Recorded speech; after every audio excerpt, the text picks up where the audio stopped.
আমরা জুলাইয়ের যে ঘোষণাপত্র পেয়েছি তাতে জুলাইয়ের সকল শহীদদের জাতীয় বীর হিসেবে স্বীকৃতি প্রদান করা হয়েছে।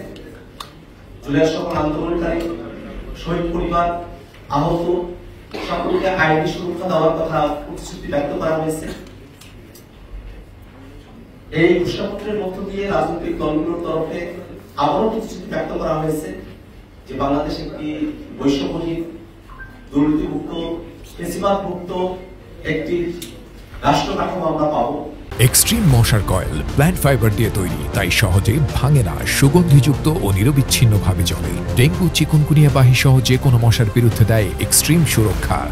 এবং একই সাথে এই ঘোষণাপত্রের আরো পরিপূর্ণতার জন্য আমরা দীর্ঘ সময় ধরে সরকারের কাছে দাবিগুলো জানিয়ে এসেছিলাম, তার কিছু বিষয় এখানে অনুপস্থিত থেকে গেছে। আমরা যদি একেবারে শুরুর সময় খেয়াল করি, উপনিবেশ বিরোধী লড়াইয়ের কথা বলা হয়েছে, কিন্তু এই ভূখণ্ডের মানুষের উপনিবেশ বিরোধী লড়াইয়ের অন্যতম রেফারেন্স পয়েন্ট 47কে এখানে উল্লেখ করা হয়নি।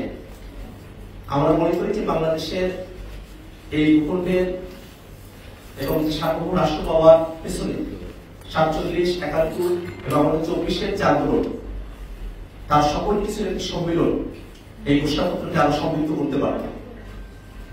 এই ঘোষণাপত্রে শহীদের সংখ্যার ব্যাপারে প্রায় 1000 শব্দবন্ধ ব্যবহার করা হয়েছে, অথচ জাতিসংঘের রিপোর্টে 1400 জন মানুষ এই অভ্যুত্থানের সময়কালে শহীদ হয়েছে।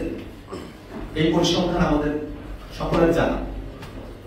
সেক্ষেত্রে গত 1 বছর ধরে সরকার যে শহীদদের প্রকৃত সংখ্যা নির্ণয় করতে ব্যর্থ হয়েছে, আহতদের প্রকৃত সংখ্যা নির্ণয় করতে ব্যর্থ হয়েছে, তার একটা ছাপ আমরা এই ঘোষণাপত্রের মধ্যে দেখতে পেলাম। এই ঘোষণাপত্রে গত 16 বছর ধরে বাংলাদেশের মানুষেরা যে আন্দোলন সংগ্রামগুলোতে অবতীর্ণ হয়েছে, বিশেষত আমাদের 16 বছরের এই জার্নিতে রাষ্ট্রীয় গুরুত্বপূর্ণ যে বিষয়গুলো জাতির কাছে আমাদের কাছে মনে হয়েছে, তার অনেকগুলো বিষয় এখানে অনুপস্থিত থেকে গেছে। পিলখানা হত্যাকাণ্ড, শাপলা গণহত্যা, জুডিশিয়াল বিল, ভ্যাট বিরোধী আন্দোলন, 2018 সালে কোটা সংস্কার আন্দোলন এবং নিরাপদ সড়ক আন্দোলন, আপনাদের হত্যার বিরুদ্ধে, আগ্রাসন বিরোধী আন্দোলন, মোদী বিরোধী আন্দোলনের কথা এই ঘোষণাপত্রে উল্লেখ থাকলে ঘোষণাপত্র পরিপূর্ণ হতে পারত। আমরা মনে করি যে গত 16 বছর ধরে বাংলাদেশের মানুষেরা আরো অসংখ্য আন্দোলন সংগ্রাম করেছেন, কিন্তু ইতিহাসের এই পর্বে যে ঘটনাগুলো আমাদের জাতীয় জীবনে দীর্ঘমেয়াদী ছাপ রেখে গেছে, সেই ঘটনাগুলো উল্লেখ করা আমাদের জাতির জন্য গর্বের বিষয় হতে পারত। একই সাথে আমরা ঘোষণাপত্রের মধ্য দিয়ে আমাদের সংগ্রামগুলো আরো ঐতিহাসিক স্বীকৃতি সুনির্দিষ্টভাবে অর্জন করতে সক্ষম হতাম। সব থেকে গুরুত্বপূর্ণ যে বিষয়টা আমাদের কাছে মনে হয়েছে, এই ঘোষণাপত্রের 25 এবং 27 নম্বর পয়েন্টে আয়োজিত নির্বাচনের মধ্য দিয়ে নির্বাচিত সরকারের ষষ্ঠাকৃত সংবিধানে তফসিলে এই ঘোষণাপত্রকে উল্লেখ করার কথা বলা হয়েছে। আমরা জাতীয় নাগরিক পার্টি এনসিপি দীর্ঘ সময় ধরে বাংলাদেশে একটি নতুন সংবিধানের দাবি জানিয়ে আসছে।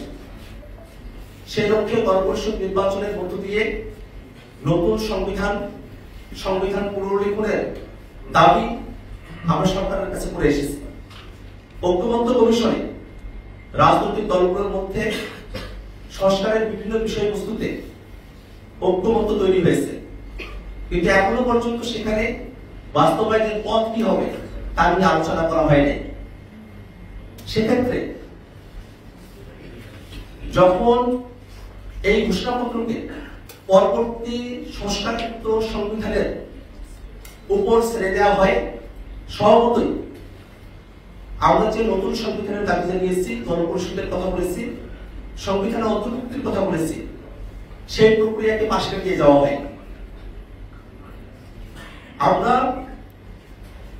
এখনো দাবি জানাই যে বাংলাদেশে যে নতুন রাজনৈতিক জনগোষ্ঠীর আবির্ভাব ঘটেছে তাদের অভিপ্রায়কে ধারণ করতে একটি নতুন সংবিধানই আমাদের জন্য সমাধান, এবং সেই নতুন সংবিধান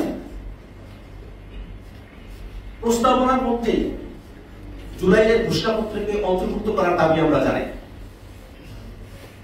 একই সাথে ঐক্যবদ্ধ কমিশনে জুলাই সনদ কার্যকরের পন্থা হিসেবে রাজনৈতিক দলগুলোর সঙ্গে আলোচনার কথা বলা হয়েছে।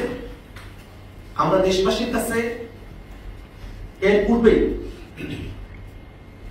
খোলাসা করে বলতে চাই যে জুলাই সনদে যে সংস্কারগুলোর বিষয়ে রাজনৈতিক দলগুলোর ঐক্যমত্য তৈরি হয়েছে এবং কমিশন সিদ্ধান্ত গ্রহণ করেছে, সেই সব সংস্কারের বিষয়বস্তুকে অন্তর্বর্তীকালীন সরকারের সময়কাল থেকেই বাস্তবায়ন করতে হবে।